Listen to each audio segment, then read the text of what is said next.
আসসালামু আলাইকুম বন্ধুরা, কেমন আছেন সবাই? আশা করি খুব ভালো আছেন। অসম্ভব শীত, আমাকে দেখেই বুঝতে পারছেন। মাথায় হেলমেট, তারপরে শীতের কাপড় চোপড় খুব শক্ত করে বেঁধে নিয়েছি, পরে নিয়েছি, আর সাথে আছে বাইক। আমি খুব ভোরবেলা বের হয়েছি, যাচ্ছি মাওয়া, এবং আমি এখানে আছি, এটি ধলেশ্বরী ফেরিঘাট বলে। যদিও এখানে এখন বর্তমানে ফেরি নেই, ব্রিজ হয়ে গিয়েছে, সো ব্রিজেই চলাফেরা করে মানুষজন। আমি আমার এই পুরো জার্নিটা আপনাদেরকে আজকে দেখাবো, আশা করি খুবই ভালো লাগবে।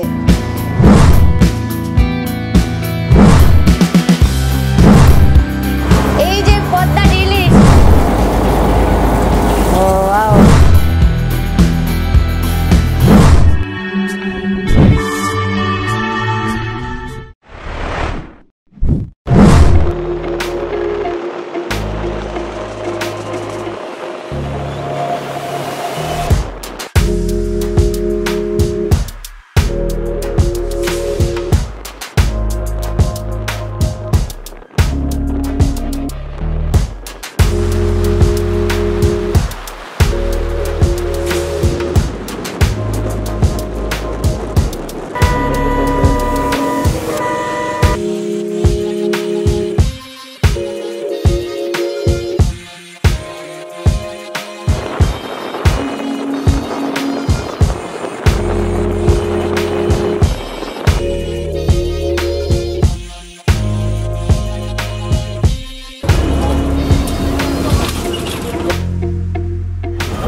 বন্ধুরা আমি মাওয়া পৌঁছে গেছি।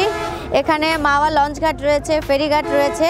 মূলত আমি আজকে লঞ্চে উঠব এবং নদী দেখব, ঘুরবো। আপাতত রিক্সায় যেতে হবে, কারণ বাইক নিয়ে লঞ্চ ঘাট পর্যন্ত যাওয়া যায় না। তো বাইক এক জায়গায় পার্ক করে সেখানে আমরা যাব লঞ্চে। এবং মনে রাখবেন, এখানে অবশ্যই সেফলি এবং আপনাকে টোকেন নিয়ে পার্ক করতে হবে, না হলে কিন্তু চুরি যাওয়ার সম্ভাবনা খুব বেশি।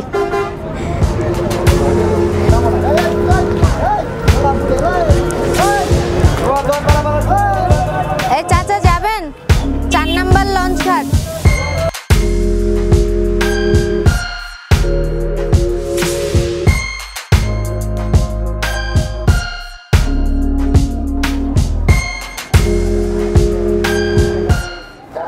হাতে একদম সময় নেই, আমি রিক্সা থেকে নামলাম, 4 নম্বর লঞ্চ ঘাটে যাচ্ছি আমি। এরপরে লঞ্চে উঠবো, খুব তাড়াহুড়োর মধ্যে আছি।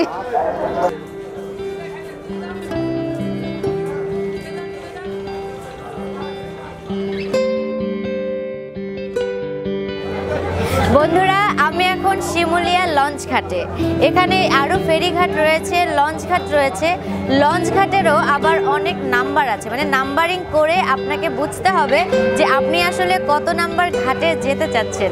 এখানে আসলে একটু জিজ্ঞেস করে, যদি আপনি না চেনেন তাহলে জিজ্ঞেস করে আপনার প্রয়োজনীয় জায়গাটিতে অবশ্যই পৌঁছাতে হবে। আপনারা দেখছেন যে এখানে অনেক লোকজন। আমি এখানে দাঁড়িয়ে আছি, খুব শীত ছিল, এখন অতটা শীত নেই। তো অনেকে যাতায়াত করছে, কেউ আবার ফেরি করছে, কেউ আবার ভ্রমণ করার জন্য এসেছে। তো আমরাও আজকে এখানে ঘুরবো।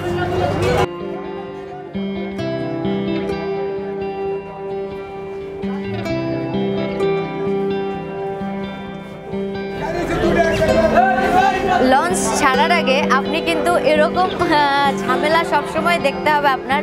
যদি আপনি নিজেও যাত্রী হয়ে থাকেন, ছাড়ার আগে দেখা যায় যে খুব একটা ভিড় এবং তাড়াহুড়ো থাকে সবার মধ্যে, সব যাত্রীদের মধ্যে।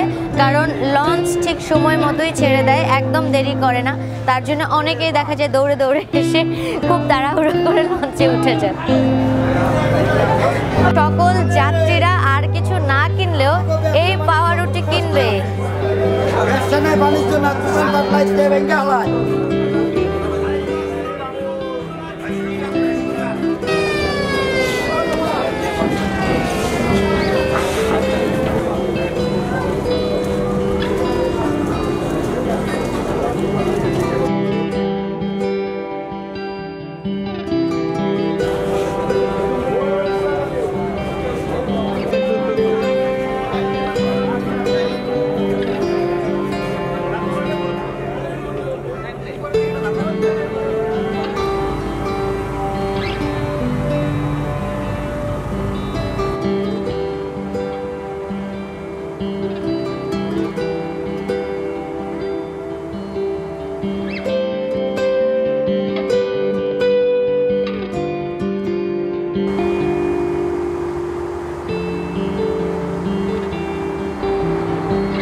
নদীর মধ্যে অনেকগুলো প্লাস্টিকের ভেলা সাজানো আছে। এগুলো মূলত হচ্ছে যারা মাছ ধরেন তারা হচ্ছে এই ভেলাগুলো দিয়ে তাদের একটা আইডেন্টিফাই করার জন্য, মানে কোথায় কোথায় জাল ফেলানো হয়েছে সেগুলোর জন্য এই ভেলা দেয়া হয়ে থাকে।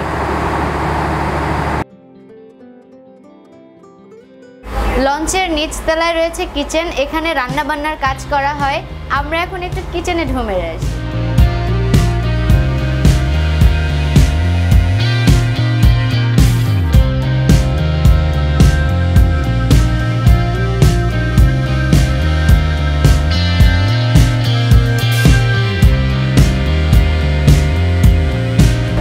মাওয়া এসেছি আর এখানে পদ্মার ইলিশ খাবো না তা কি হয়?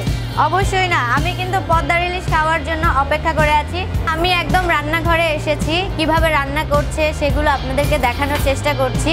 কিন্তু এখানে আসলে সর্বসাধারণের জন্য নয় এই জায়গাটি, এখানে সবাইকে আসতে দেওয়া হয় না। কিন্তু যেহেতু আমরা বলেছি আমাদের বন্ধুরা আসলে দেখতে চাচ্ছে এমন তরতাজা ইলিশ কি করে রান্না করা হয়, তাই জন্য আমাদেরকে অ্যালাউ করেছে, আপনাদেরকে দেখাবো আমরা।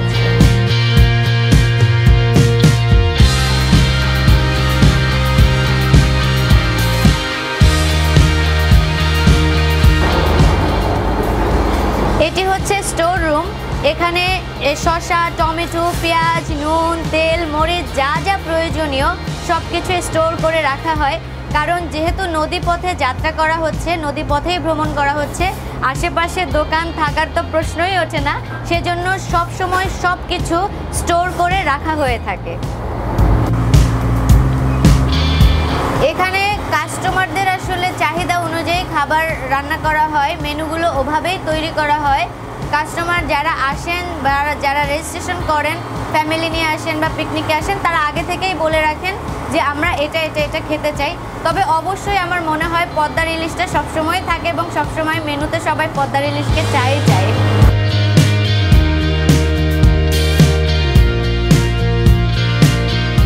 উনি খুব বেশি স্বাস্থ্য সচেতন, দেখেই বুঝতে পারছেন। তো খুব সচেতনতা নিয়েই এবং খুব পরিষ্কার পরিচ্ছন্নভাবে রান্নাগুলো করে থাকেন। ভাইয়া একটুখানি বলেন যে এই ইলিশগুলো আপনারা কোথা থেকে সংগ্রহ করেন? যেমন এটা আপনি দেখবেন যে এইটা আমাদের এখনো একদম মানে আছে, একদম তাজা। এটা এইখানে ডিম দেখলেও বোঝা যায় মাছটা কেমন। আচ্ছা, এটা আমাদের এখানে জেলেদের কাছ থেকে আমরা সংগ্রহ করছি। আমার তো দেখেই খেতে ইচ্ছে করছে, এত সুন্দর করে করেছেন আপনারা।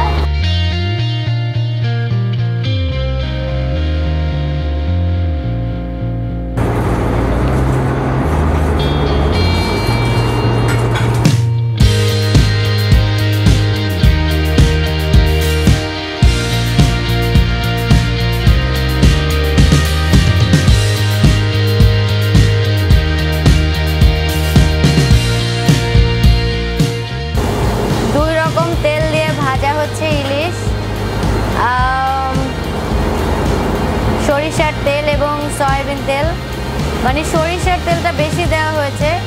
সরিষার তেল দিয়ে ইলিশ ভাজার আসলে মজাই আলাদা।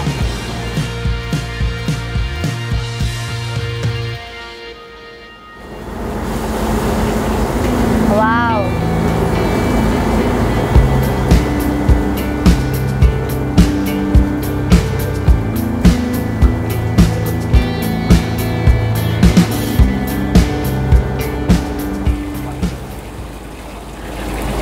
ভাইয়া কতজনের আজকে রান্না করছেন আপনারা?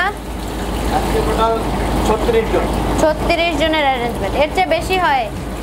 80 জন পর্যন্ত হয়। 80 জন হয়। মানে কি জানে না যে আমাদের শীতলক্ষাতেও ক্রুজ আছে। শীতলক্ষাতে যে ডিনার ক্রুজটা হয়, হ্যাঁ, ঢাকা ডিনার ক্রুজ নামে, সেটাও আমাদের। আর এখানে পদ্মা ক্রুজ, সেটাও আমাদের। আচ্ছা আচ্ছা।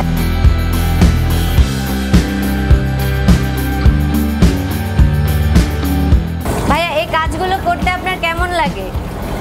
অবশ্যই ভালো লাগে, কারণ এখানে যারা ঘুরতে আসে তারা অনেক দূর থেকে আসে, আমাদের আত্মীয়দের জন্য। আচ্ছা আচ্ছা।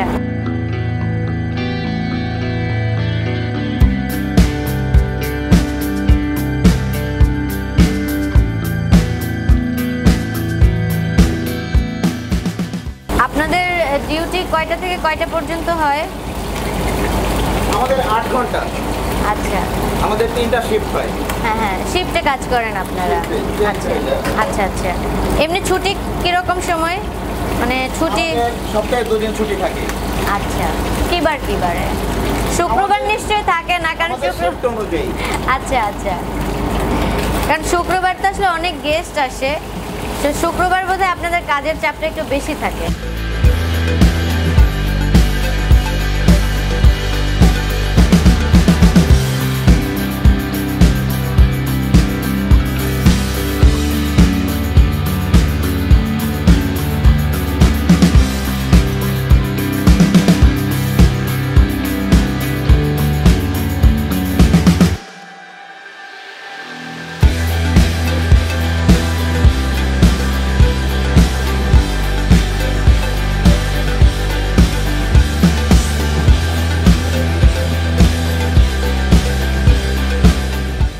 বন্ধুরা, এই যে এত মজার মজার খাবার দেখতে পাচ্ছেন, আসলে আমার খুবই খিদে পেয়েছে দেখে।